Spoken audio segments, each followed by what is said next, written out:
Hello viewers, welcome to my class. আজি আমি আলোচনা কৰিম দশম শ্ৰেণী বিজ্ঞানৰ পোহৰৰ প্ৰতিফলন আৰু প্ৰতিহৰণ চেপ্টাৰৰ 186 পৃষ্ঠা প্ৰশ্ননিৰ কোৱেশ্চন আনসাৰ 9 নম্বৰৰ পৰা আলোচনা কৰিম। আগৰ ভিডিঅ'ত 1 ৰ পৰা 8 লৈকে কোৱেশ্চন আনসাৰ দিয়া হৈছে, ডেসক্ৰিপচনত লিংক আছে, চাই ল'বা। 9 নম্বৰ কোৱেশ্চনটো কি কৈছে? উত্তল লেন্স এখনৰ অৰ্ধাংশ কলা কাগজেৰে ঢাকি দিয়া হ'ল। এই লেন্সখনে বস্তু এটাৰ সম্পূৰ্ণ প্ৰতিবিম্ব গঠন কৰিবনে? তোমাৰ উত্তৰ পৰীক্ষাৰ যোগেদি প্ৰতিপন্ন কৰা। তোমাৰ পৰ্যবেক্ষণসমূহ ব্যাখ্যা কৰা। ফাৰ্স্ট কুৱেশ্চনটো বুজিলা, তাৰপিছত আমি এনসাৰ কৰিম। কি কৈছে আমাক? উত্তল লেন্স এখনৰ অৰ্ধাংশ, আমাক উত্তল লেন্স এখন ল'ব দিছে। সেই লেন্সটো অৰ্ধাংশ কলা কাগজে ঢাকি দিব দিছে। তাৰপিছত ঢাকি দিয়াৰ পিছত লেন্সখনে সম্পূৰ্ণ প্ৰতিবিম্ব গঠন কৰিব না নাই সেইটো আমাক সুধিছে। চাবা আমি উত্তৰত কি লিখিলো মই বুজাই দিছোঁ দেই। উত্তৰ এইটো হ'ল আমাৰ উত্তল লেন্সৰ ডায়াগ্ৰাম। মই লিখি লৈছোঁ এক্সট্ৰা কৰি কুৱেশ্চনটো, মানে কি উত্তল লেন্স এখন অৰ্ধাংশ, অৰ্ধাংশ মানে কি বুজাম? আমি আধা কলা কাগজেৰে ঢাকি দিয়া হ'ল। মানে ফাৰ্ষ্ট আমি এইটো হ'ল, এইখিনি হ'ল আমাৰ উত্তল লেন্স হ'ল। এই যিটো ৰেখা সৰল ৰেখাৰ নিচিনা এইটো হ'ল আমাৰ মুখ্য অক্ষ। মই কি কৰিলোঁ, ইয়াৰ মুখ্য অক্ষৰ ওপৰখিনি এক ভাগ আৰু তলখিনি এক ভাগ। মই এই তলৰখিনি ভাগ, মুখ্য অক্ষৰ তলৰ ভাগটো কি কৰিলোঁ, এই অৰ্ধাংশ মানে কি কৈছে আধা, তলৰ ভাগখিনি মই কি কৰিলোঁ কলা কাগজেৰে ঢাকি দিলোঁ। এতিয়া ঢাকি দিলোঁ। ঢাকি দিয়াৰ পিছত এই লেন্সখনে কি তোমাৰ প্ৰতিবিম্ব গঠন কৰিবনে না সেইটো দিছোঁ। চোৱা, এই লেন্সখনে বস্তু এটাৰ সম্পূৰ্ণ প্ৰতিবিম্ব গঠন কৰিবনে না সেইটো চাম আমি। চাবা মই লেন্সখন আঁকিলোঁ। লেন্সৰ ওপৰ ইফালে মুখ্য অক্ষৰ ওপৰ ফালে এক ভাগ, তল ফালে এক ভাগ। মই ক'লোঁ এই মানে ঢাকি দিছে, এইটো এই মই এনেকৈ ৰেখা টানিছোঁ, মানে কি মই ঢাকি দিছোঁ। এই ঢাকি দিয়াৰ পিছত প্ৰতিবিম্ব গঠন কৰিব না সেইটো আমি চাম। এতিয়া আলোক কেন্দ্ৰ F1 মুখ্য ফকাছ, 2F1 বা C1 মানে ভাস কেন্দ্ৰ।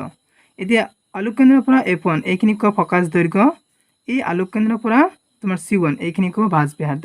এতিয়া মই কোনো এটা ৰশ্মি কি কৰিলোঁ, এই 2F1 ৰ বাহিৰত আৰু অসীমৰ মাজত, মানে 2F1 ৰ পৰা আঁতৰত আৰু অসীমৰ পৰা অসীমৰ মাজত থলোঁ লক্ষ্য বস্তুটো থৈ কি কৰিলোঁ আপতিত কৰিলোঁ। আপতিত কৰাৰ পিছত ৰশ্মিটো এইটো আপতিত কৰিলোঁ। চোৱা এইটো মুখ্য অক্ষৰ সমান্তৰাল হ'ল, কাৰ মাজেদি যাব? এইটো মুখ্য ফকাছৰ মাজেদি যাব, ফকাছৰ মাজেদি গ'ল হ'ল। এতিয়া ইয়াতে F2 হ'ব দে, সৰি F2 ফকাছৰ মাজেদি গ'ল। এতিয়া চোৱা আমাৰ প্ৰতিবিম্ব পাবলৈ হ'লে দুটা ৰশ্মি কটাকটি কৰিব লাগিব। মই এইটো লক্ষ্যবস্তুটো ইয়াতে থলোঁ। মই লক্ষ্যবস্তুটো কি আপতিত কৰিলোঁ আলোক কেন্দ্ৰৰ মাজেদি, আপতিত কৰিলোঁ, সি আলোক কেন্দ্ৰৰ মাজেদি গৈ থাকিব। এতিয়া চোৱা এই ৰশ্মি দুটা, এই এটা ৰশ্মি যেতিয়া যিটো মই মুখ্য অক্ষৰ সমান্তৰাল হৈ ফকাছৰ মাজেদি গ'ল আৰু এটা আলোক কেন্দ্ৰৰ মাজেদি গ'ল, এই ৰশ্মি দুটা ইয়াত কটাকটি কৰিছে। এই প্ৰতিবিম্ব ইয়াতে মানে গঠিত হৈছে। ক'ত গঠিত হৈছে? F2 আৰু 2F2 ৰ মাজত গঠিত হৈছে। মানে আমি গম পালোঁ কি আমি লিখিম কি উত্তল লেন্স এখনৰ অৰ্ধাংশ কলা কাগজেৰে ঢাকি দিয়া হ'ল। এই লেন্সখনে বস্তু এটাৰ সম্পূৰ্ণ প্ৰতিবিম্ব গঠন কৰিব। আৰু প্ৰতিবিম্বটো কি গঠন কেনেকৈ, মানে কি প্ৰকৃতি কি সেইটো আমি লিখিম। প্ৰতিবিম্বটো কি নিজে কটাকটি কৰিছে, সেইকাৰণে নিজে কটাকটি কৰিলে কি হ'ব? সৎ প্ৰতিবিম্ব। আৰু সৎ প্ৰতিবিম্ববিলাক কি হয়? ওলোটা হয়। আৰু এটা কথা মনত ৰাখিবা, এইটো যিটো ৰেখা সৰল ৰেখা টানিছে এইটো হ'ল মুখ্য অক্ষ। মুখ্য অক্ষৰ তল ফালে যদি প্ৰতিবিম্ব গঠিত হয় তেনেহ'লে ওলোটা, আৰু ওপৰ ফালে গঠিত হ'লে সেইটো হ'ল থিয়। চাবা আমি উত্তৰত কি লিখিলোঁ, উত্তল লেন্স এখনৰ অৰ্ধাংশ কলা কাগজেৰে ঢাকি দিয়া হ'ল। এই লেন্সখনে বস্তু এটাৰ সম্পূৰ্ণ প্ৰতিবিম্ব গঠন কৰিব। প্ৰতিবিম্বৰ তীব্ৰতা হ্ৰাস পাব। প্ৰতিবিম্বৰ প্ৰকৃতি হ'ব সৎ আৰু ওলোটা। এইটো আমাৰ এনসাৰ হৈ গ'ল। এতিয়া চাবা 10 নম্বৰ কুৱেশ্যন। 5 সেন্টিমিটাৰ দৈৰ্ঘ্যৰ বস্তু এটা 10 সেন্টিমিটাৰ ফকাছ দৈৰ্ঘ্যৰ অবিহাৰী লেন্স এখনৰ পৰা 25 সেন্টিমিটাৰ দূৰত্বত ৰখা হ'ল। ইয়াৰ ৰশ্মি চিত্ৰ আঁকা আৰু গঠিত প্ৰতিবিম্বৰ অৱস্থান, আকাৰ আৰু প্ৰকৃতি নিৰ্ণয় কৰা। ফাৰ্ষ্ট কুৱেশ্যনটো বুজিলা, তাৰপিছত আমি এনসাৰ কৰিম। চাবা মই সুবিধাৰ কাৰণে কুৱেশ্যনটো এক্সট্ৰাকৈ লিখি লৈছোঁ। কি কৈছে? 5 সেন্টিমিটাৰ দৈৰ্ঘ্যৰ বস্তু এটা 10 সেন্টিমিটাৰ ফকাছ দৈৰ্ঘ্যৰ অবিহাৰী লেন্স। ফাৰ্ষ্ট আমি বুজিলোঁ অবিহাৰী লেন্স মানে কি। অবিহাৰী লেন্স মানে হ'ল তোমাৰ উত্তল লেন্স, আৰু অপহাৰী লেন্স মানে হ'ল অৱতল লেন্স। ইয়াত চোৱা কি হৈছে? 5 সেন্টিমিটাৰ দৈৰ্ঘ্যৰ, এইটো কিহৰ বোলো তোমাৰ লক্ষ্যবস্তুৰ উচ্চতা, আৰু 10 সেন্টিমিটাৰ ফকাছ দৈৰ্ঘ্য, এইটো কাৰ বোলো ফকাছৰ কি আকাৰ বুজা? F। আমি লিখি লওঁ F ইকুৱেল কিমান আছে? 10 সেন্টিমিটাৰ তাৰপিছত চাবা 10 সেন্টিমিটাৰ ফকাসৰ অবিহাৰী লেন্স এখনৰ পৰা 25 সেন্টিমিটাৰ দূৰত্বত ৰখা হ'ল এতিয়া এটো কাৰ ভ্যালু হয় 25 সেন্টিমিটাৰ দূৰত্বত ৰখা হ'ল মানে লক্ষ্যবস্তুৰ দূৰত্ব লক্ষ্যবস্তুৰ কি আকাৰে বুজা ইউ ইকুৱেল কিমান 25 সেন্টিমিটাৰ হল এতিয়া চোৱা কি কৈছে আমাক ইয়াৰ ৰশ্মিচিত্ৰ আঁকা ফাৰ্স্ট আমি কি কৰিম ৰশ্মিচিত্ৰ আঁকিম তাৰ পিছত কি কৰিম গঠিত প্ৰতিবিম্বৰ অৱস্থান তাৰ পিছত অৱস্থান উলাম তাৰ পিছত আকাৰ উলাম তাৰ পিছত প্ৰকৃতি নিৰ্ণয় কৰিম চাবা এটো হল আমাৰ উত্তৰ লেন্স এটো আলোক কেন্দ্ৰ f1 2f1 f1 মানে মুখ্য ফোকাস 2f1 বা c1 বাজ ব্যাসাৰ্ধ তাৰ পিছত চাবা কি কৈছে এই আলোক কেন্দ্ৰৰ পৰা f1 ক এইখিনি কব আমাৰ বাজ ব্যাসাৰ্ধ আৰু c1 ক বাজ কেন্দ্ৰ বুলি কয় এতিয়া চাবা কি কৰো এতিয়া চাবা f1 মানে ফোকাস দৈৰ্ঘ্য কি আকাৰ বুজা f এতিয়া আলোক কেন্দ্ৰৰ পৰা f1 এইখিনি ফোকাস দৈৰ্ঘ্য বুলি কোৱা আৰু এটা কথা মন কৰিবা আলোক কেন্দ্ৰৰ পৰা f1 যিমান দূৰত্ব f1 ৰ পৰা 2f1 হিমান দূৰত্ব সো আলোক কেন্দ্ৰৰ পৰা 2f1 2 সেমি হলে f1 ৰ পৰা 2f1 ত 2 সেমি হ'ব এতিয়া চাবা আমাৰ কি কৈছে ফোকাস দৈৰ্ঘ্য 10 সেমি আলোক কেন্দ্ৰৰ পৰা f1 10 সেমি আমাৰ লক্ষ্য বস্তুটো কিমান আছে 25 তেনেহলে f1 ৰ পৰা 2f1 কিমান হ'ব 10 হ'ব সো আলোক কেন্দ্ৰৰ পৰা f1 10 হলে f1 ৰ পৰা 2f1 10 হ'ব 10 10 কিমান 20 আমাৰ কিমান আছে 25 তেনেহলে 2f1 ৰ পৰা আঁতৰত হ'ব ইয়াত হ'ব মানে ইয়াতে হল 25 এতিয়া লক্ষ্য বস্তুটো মই কি কৰিলো ইয়াতে থিয় কৰালো থিয় কৰি মই কি কৰিলো ৰশ্মিটো আপতিত কৰিলো আপতিত কৰাৰ পাছত এটো হল মুখ্য অক্ষৰ সমান্তৰাল হল মুখ্য অক্ষৰ সমান্তৰাল হলে মুখ্য ফোকাসৰ মাজেদি যাব গল আগো কি কৰিলো মই এতিয়া প্ৰতিবিম্ব পাবলৈ হলে দুটা ৰশ্মি কটাকটি কৰিব লাগিব মই কি কৰিলো ইয়াতে লক্ষ্য বস্তুটো থিয় কৰিলো কৰি কি কৰিলো এতিয়া আলোক কেন্দ্ৰৰ মাজেদি কি কৰিলো ৰশ্মিটো আপতিত কৰিলো ই গৈ আছে গৈ থাকিব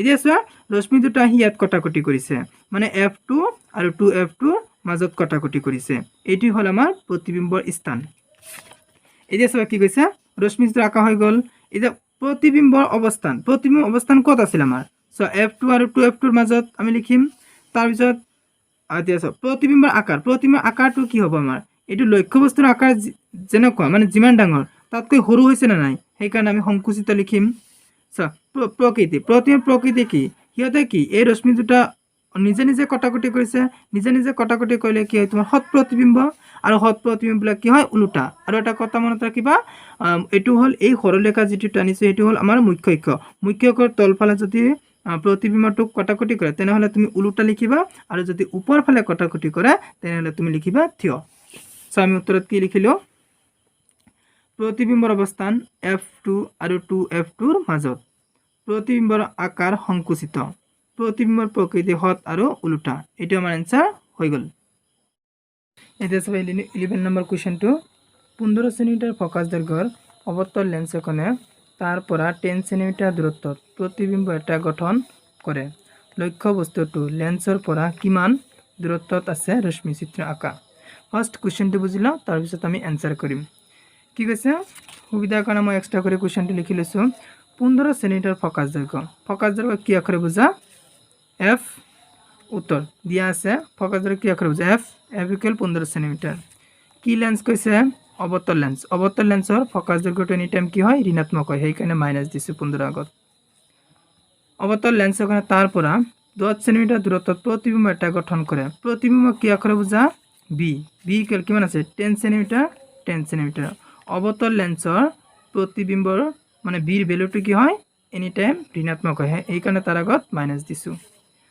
লক্ষ্য বস্তুটো লেন্সৰ পৰা কিমান দূৰত্বত আছে লক্ষ্য বস্তু কি আখৰে বুজা u ইকুৱেল হোৱাট মানে উলাব লাগে আমাৰ এটা চাম আমি জানো যে আমি কি জানো লেন্সৰ এটা সূত্ৰ আছিল কি সূত্ৰ 1/b - 1/u = 1/f এতিয়া চাবা 1 1 থাকে গল b ৰ ভ্যালু কিমান -10 -10 মাইনাস 1 1 u ৰ ভ্যালু উলাব লাগে থৈ দিছো ইকুৱেল 1 1 f ৰ ভ্যালু কিমান -15 -15 এতিয়া চাবা -1/u -1/u থাকিল ইকুৱেল 1/-15 1/-15 এটো কি হৈ আছে -1/-10 হৈ আছে সমান সমান চিনি ফলে হলে কিব এটো 1/10 1/10 এটো মাইনাস হৈ আছে সমান সমান চিনি ফলে হলে প্লাস হৈ যাব এতিয়া চাবা -1/u -1/u থাকে গল ইকুৱেল এতিয়া চাবা 15 আৰু 10 ৰ লসাগু কিমান এতিয়া কেনেকৈ ল'বা মই শিকাই দিছোঁ। ইয়াত চাবা 15,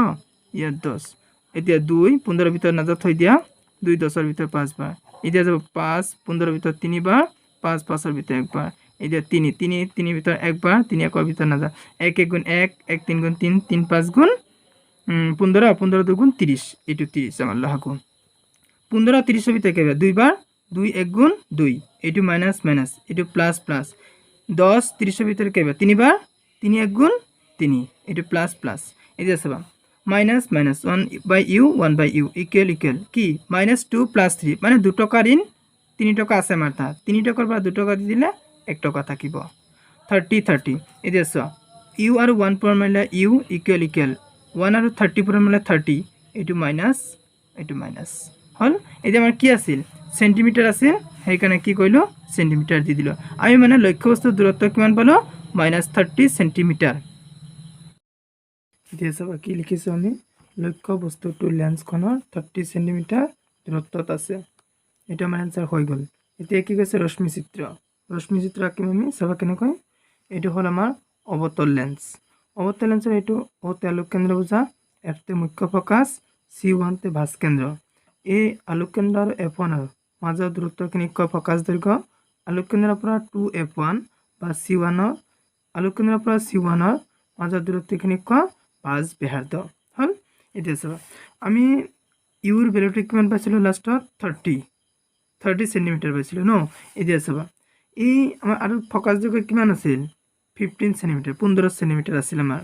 এতিয়া চাবা আলোক কেন্দ্ৰৰ পৰা F1 যদি 15 চেণ্টিমিটাৰ হয়, F1ৰ পৰা 2F1 15 চেণ্টিমিটাৰে হ'ব। কিয় আলোক কেন্দ্ৰৰ পৰা F1 যিমান হ'ব F1ৰ পৰা 2F1 সিমানেই হ'ল। এতিয়া চোৱা ফকাছ দৈৰ্ঘ্য আমাৰ কিমান আছিল 15 চেণ্টিমিটাৰ আছিল। চ' আলোক কেন্দ্ৰৰ পৰা F1 15 হ'লে F1ৰ পৰা 2F1 15 15 15 কিমান 30। আমাৰ লক্ষ্যবস্তুৰ দূৰত্ব কিমান আছিল 30 আছিল। সেইকাৰণে মই এই 2F1ত লক্ষ্যবস্তুটো থিয় কৰালোঁ। থিয় কৰা ৰশ্মিটো কি কৰিলোঁ আপতিত কৰিলোঁ। এইটো কি হ'ব অপহাৰী হ'ব। এই মানুহ এজন যদি F1ত থিয় হৈ থাকে তেনেহ'লে মানুহজন এনেকুৱা লাগিব যে এই ৰশ্মিটো তাৰ ফালে আহি আছে হ'ল। আকৌ কি কৰিলোঁ মই এতিয়া প্ৰতিবিম্ব পাবলৈ হ'লে দুটা ৰশ্মি কটাকটি কৰিব লাগিব। সেইকাৰণে আকৌ 2F1ত মই কি লক্ষ্যবস্তুটো থিয় কৰালোঁ। কৰে কি ৰশ্মিটো মই আলোক কেন্দ্ৰৰ মাজেদি পঠালোঁ, সি আলোক কেন্দ্ৰৰ মাজেদি গৈ থাকিব হ'ল। এতিয়া চোৱা এইটো ৰশ্মি 2F1ত যেতিয়া থিয় কৰিলোঁ সি মুখ্য অক্ষৰ সমান্তৰাল হ'ল, সমান্তৰাল হৈ সি অপহাৰী হৈ গ'ল। এতিয়া কি আৰু এটা ৰশ্মি আলোক কেন্দ্ৰৰ মাজেদি দিলোঁ, আলোক কেন্দ্ৰৰ মাজেদি গৈ থাকিব। এইটো কটাকটি কৰিলে নাই, এইটো হ'ল আমাৰ প্ৰতিবিম্বৰ স্থান। এইটো হ'ল আমাৰ ৰশ্মি চিত্ৰ আঁকিবলগীয়া হৈ গ'ল। এইটো আমাৰ এনচাৰ।